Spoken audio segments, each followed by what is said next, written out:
Hola, mi nombre es José Manuel Pereiras y junto a mi colega Víctor Florindo vamos a dar la charla de hoy de optimización y manufactura aditiva en la industria automotriz.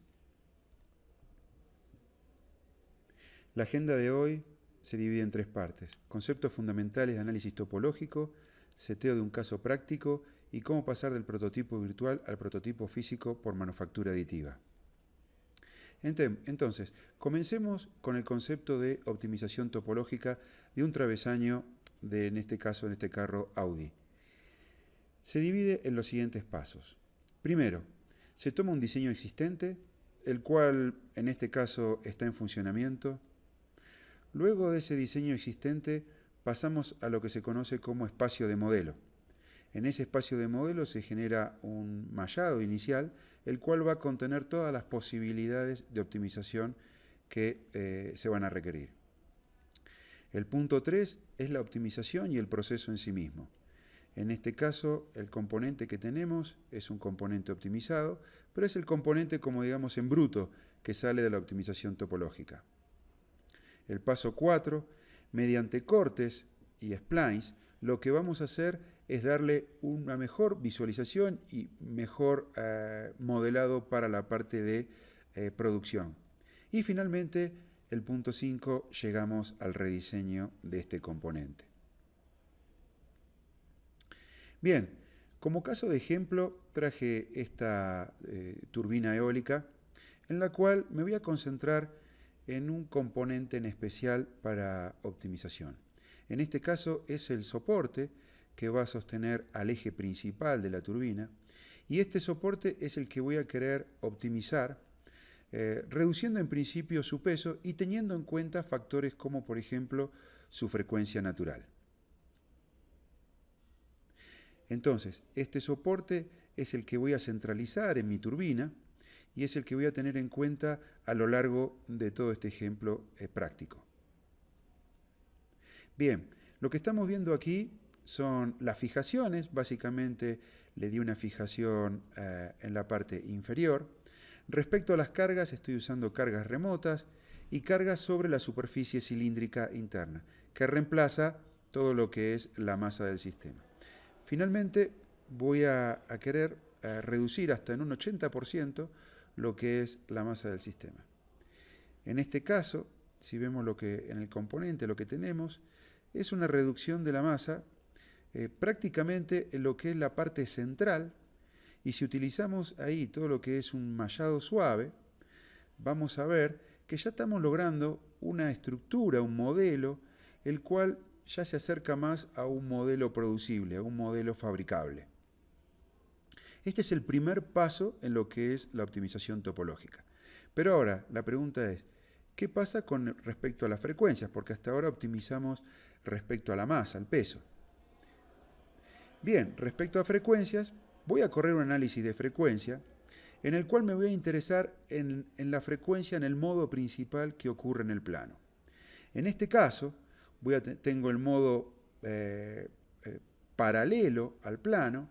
Si vemos, es un 191 Hz y ese es el modo que voy a querer optimizar. Básicamente que quiero tener en cuenta como restricción para mi optimización. Si recordamos el caso de optimización anterior, solamente tenía en cuenta la parte del peso. Si ahora vamos nuevamente al análisis topológico, vemos que como condición tenemos la masa, pero ahora voy a utilizar dentro de esta optimización también la restricción de frecuencia. En este caso es el modo 2 que voy a usar, que es el modo que restringe la parte lateral. Y le voy a pedir que sea mayor que 185 Hz. Con eso me voy a garantizar que la optimización topológica a la cual llegue no solamente responda a las cuestiones de resistencia, sino también que haga caso a todo lo que son restricciones de frecuencia. Si ven ahora, el modelo es un poco diferente al que habíamos llegado anteriormente. En este caso, vemos dos pilares, ya la zona central es sacada de juego y vemos los dos pilares fundamentales al costado del modelo. Haciendo una comparación, vemos En el caso inicial tenemos optimización de masa, en el cual la zona amarilla es la parte que debe quedar sí o sí, y la parte azul es la parte que se va a sacar. Respecto a todo lo que es el modelo en sí, estamos viendo que tenemos el mallado suavizado, y en ese mallado suavizado vemos que ya es un mallado más producible. Como caso 2, la optimización de masa y la restricción de frecuencia, vemos que tenemos los dos pilares fundamentales en los cuales me están garantizando, además de la optimización por peso, la optimización con la restricción de frecuencia. Entonces, finalmente, todo lo que es análisis topológico, podemos tener en cuenta cuestiones de peso, cuestiones de frecuencia y también cuestiones de resistencia. Veamos ahora un caso real de aplicación. Este caso es de la empresa Schiaffone. En este caso, esta empresa lo que está haciendo es la reducción y la optimización de la masa de lo que es el volante principal de la rueda.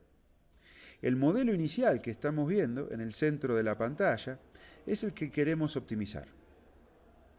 Luego del proceso de optimización, en el cual se tienen en cuenta factores de carga, frecuencias y temas de resistencia por factor de seguridad, vemos que la optimización logra una gran reducción de la masa. Como paso 2, es la malla y el sólido en sí mismo. Este sólido es un sólido en bruto, en el cual llegamos a un mallado suavizado. En este mallado suavizado va a ser nuestro modelo base para producir el elemento de producción. Entonces, el flujo de trabajo del rediseño se compone de los siguientes pasos. Primero, este modelo suavizado, que es el modelo base. Luego, con las operaciones de SolidWorks, vamos a trabajar ya con un modelo el cual ya tiene todas las operaciones de redondeo, de chaflanes, de taladros, etc., para finalmente llegar a nuestro dibujo o plano, con todas las características y dimensiones para su mecanizado o, como vamos a ver luego, para su impresión 3D. Quiero mostrarle también este caso porque es súper interesante. Es el caso de Tarso Márquez. Esta compañía se dedica a hacer motocicletas personalizadas. Lo que hicimos fue tomar distintos componentes de la motocicleta y lograr la optimización que están viendo. En el caso de la horquilla delantera, horquilla trasera y todo lo que es el sistema de frenos. Como conclusión, lo que se obtuvieron son factores de reducción de masa muy ventajosos. Estamos hablando del 66, 72 y 71% respectivamente en los análisis que se realizaron. Bien, finalmente, ¿cuáles son los aspectos y los módulos que tenemos dentro de SolidWorks Simulation? Básicamente hay tres grandes paquetes. Tenemos SolidWorks Simulation Standard, que es el paquete para el que recién se inicia en el análisis y cálculos por elementos finitos. Ahí vamos a tener análisis de ensambles, análisis de fatiga. Después tenemos el paquete de Simulation Professional, ya es el que necesita, por ejemplo, como en este caso, análisis de optimización y topológicos, el cual va a tener un nivel un poco más alto y una profundidad de análisis superior. Y finalmente, todo lo que es el paquete de Simulation Premium. En este paquete vamos a encontrar análisis no lineales, plasticidad, dinámica, que básicamente cubre todos los aspectos y necesidades que tenemos dentro de nuestras simulaciones y desafíos. Bien, esta es la primera parte que nos concentramos en todo lo que es el análisis por elementos finitos, centralizados en lo que es el diseño por análisis topológicos. Veamos ahora, con mi colega Víctor, cómo podemos pasar de todos estos conceptos, estos prototipos virtuales, a prototipos de fabricación por manufactura aditiva. Bueno, como dije José, el tema de hacer la optimización topológica es bueno, pero también hemos que pensar cómo vamos a hacer la producción de la pieza, cómo la vamos a fabricar. De hecho, hay muchas formas de hacer la producción, Pero ahora van a destacar una forma que es muy, muy buena, que es la forma de fabricación por manufactura aditiva. En verdad, el termo manufactura aditiva es un termo que es muy, muy, muy conocido como impresión 3D. En verdad, en algunos momentos se confunde el tema impresión 3D con manufactura aditiva, pero dentro de la impresión 3D o de la manufactura aditiva podemos destacar algunas técnicas de producción por manufactura aditiva.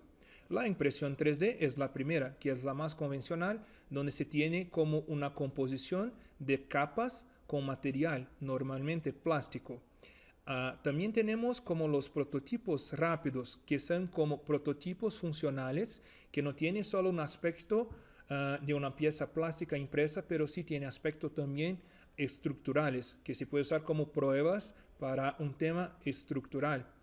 Después tenemos otros, que es el tema de SLS y DMLS, que son técnicas que son usadas en verdad para trabajar la SLS con materiales que son no metálicos y de MLS, que son materiales metálicos, donde se va a hacer como la composición en una impresión 3D, pero no se va a llegar hasta el punto donde se va a tener el material derretido, o sea, la temperatura de fusión del material, y sí va a tener un aspecto un poco más poroso. Con la técnica SLM, ahí sí llegamos al punto de fundir el material y ahí podemos tener una rigidez estructural más grande porque llegamos al punto de no tener más una cavidad porosa y sí una superficie más lisa y una estructura sólida.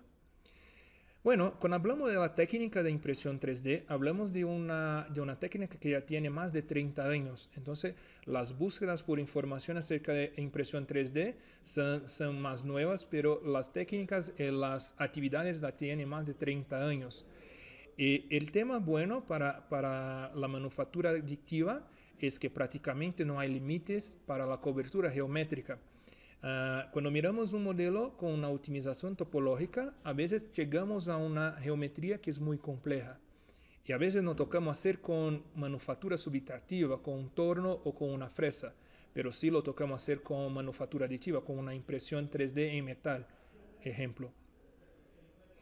Aquí un par de ejemplos acerca de una comparación. Cuando hablamos de manufactura subtractiva, hablamos de operaciones convencionales donde se quita el material por torno, por fresa o por operaciones de mecanizado. La manufactura aditiva normalmente va a ser una impresión 3D donde se va a depositar el material en capas, sea en plástico o en metal, ¿sí? A veces, cuando hablamos de manufactura subtractiva y manufactura adictiva, se puede parecer que la manufactura subtractiva es antigua y solo tiene puntos negativos, pero no, tiene puntos positivos. Y aquí destaco algunos como una vasta gama de materiales.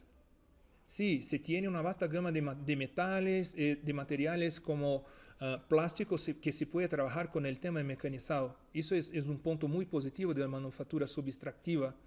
La compra de material también es muy fácil porque se tiene muchos proveedores de material y la máquina no tiene una necesidad de un material específico. Cuando hablamos en una producción en larga escala de piezas, la manufactura subtractiva también es mejor porque se puede producir como un par de piezas, a veces hasta como 10, 20 piezas en una única operación o en un único seteo de una máquina, ¿sí? Y claro, un tema de precisión geométrica, que eso sí lo podemos tener con una manufactura subtractiva y ni siempre vamos a tener con la manufactura adictiva. Algunos puntos negativos son que el límite geométrico, se necesita hacer alguna geometría que tiene un acabamiento geométrico muy complejo, a veces no se puede hacer con manufactura subtractiva por un tema de limitación de las máquinas. Claro, el desperdicio de material, como el nombre dice, es una manufactura subtractiva. Entonces se empieza con una materia prima bruta y empieza a sacar material.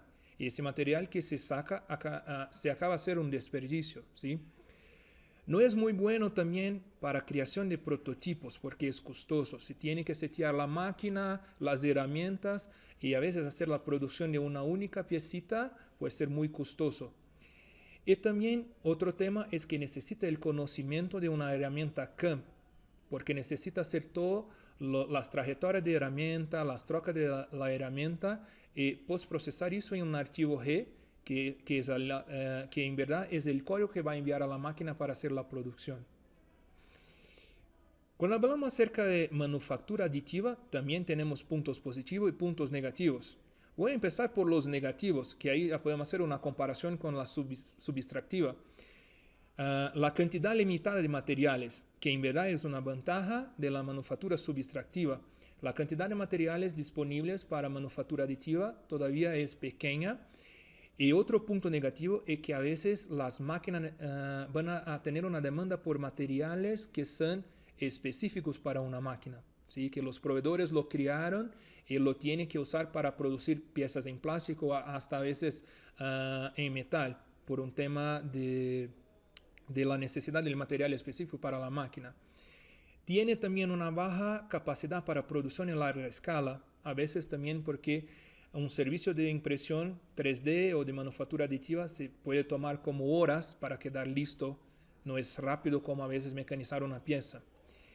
Y en algunos casos se puede tener una calidad geométrica buena y una precisión, pero la mayoría de los casos con la manufactura aditiva va a tener un prototipo muy bueno para visualizar, pero no va a tener una precisión geométrica grande suficiente como se puede tener con el mecanizado, con la manufactura subextractiva.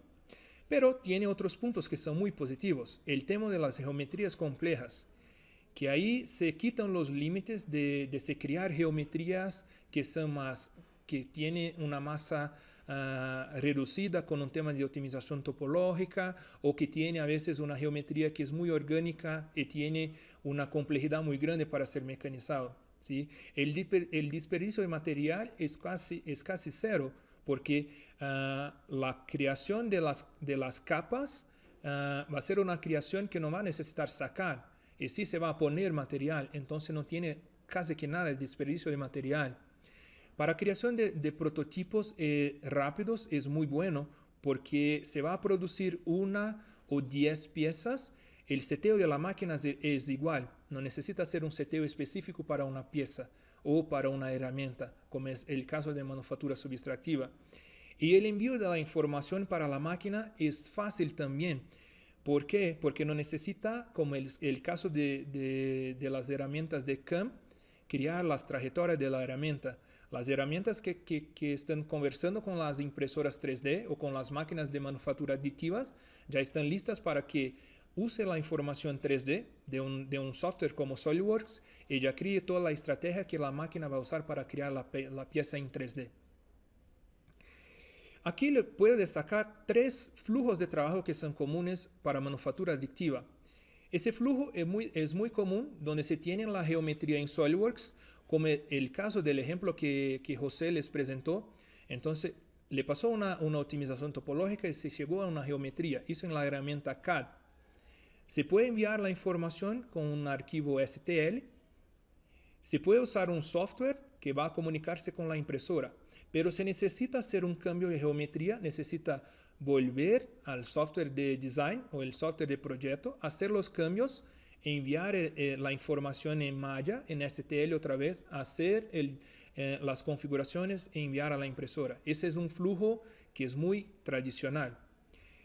Un segundo flujo es cuando se tiene una herramienta especializada para preparar la malla, enviar a la impresora y hasta hacer algunos cambios sencillos que no necesita el regreso a la herramienta de proyecto.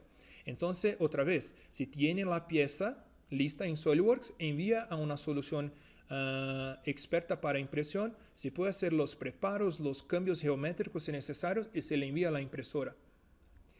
Y el tercer flujo, que es un flujo más sencillo, que es desde SolidWorks usar la opción de hacer la impresión 3D.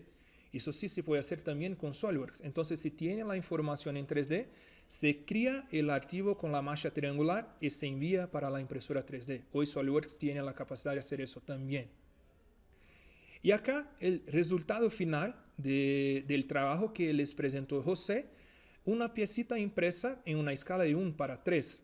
O sea, la pieza que están mirando en mi mano tiene como 3 veces menos el tamaño de la pieza original. Entonces es una impresión en escala que es buenísimo para tener una visión general de cómo va a quedar la geometría, si tiene puntos que necesita una rigidez estructural más grande, pero todavía no es la versión final, hasta porque se puede pasar después a un prototipo en metal y hacer pruebas en el prototipo en metal. Bueno, esa es mi parte acerca de manufactura aditiva y paso otra vez a mi amigo José Pereira que va a empezar con las conclusiones.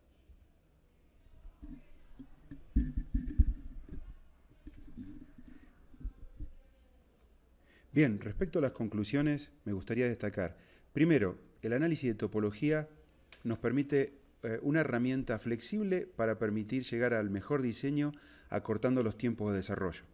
Esto básicamente es un sueño que muchos de nuestros usuarios nos preguntaban a lo largo de los años cómo podía hacer que el computador logre el diseño final. Bien, análisis topológico ahora lo hace. El flujo de trabajo es completo, ya que abarca desde el diseño conceptual hasta la documentación de producción. Esto es súper importante, ya que no solamente nos quedamos con el prototipo virtual, sino que ya tenemos toda la documentación para lo que es producción. Innovación del producto a partir de manufactura aditiva. Lo que mostró Víctor es toda la parte de lo que queda del diseñador para el analista. Entonces estamos poniendo innovación junto con nuevas técnicas de producción. Y finalmente, todas las que son las soluciones de SolidWorks integradas. Vimos cómo vamos desde el diseño conceptual, pasando por todo lo que son los dibujos y las distintas ramificaciones de lo que es manufactura aditiva y o sustractiva. Bueno, con todo esto esperamos haberles dado una buena introducción al análisis topológico y todas las que son las partes de innovación en manufactura. Y ahora abrimos las sesiones de preguntas que vamos a comenzar a responderlas por chat, ¿sí? Bueno, gracias.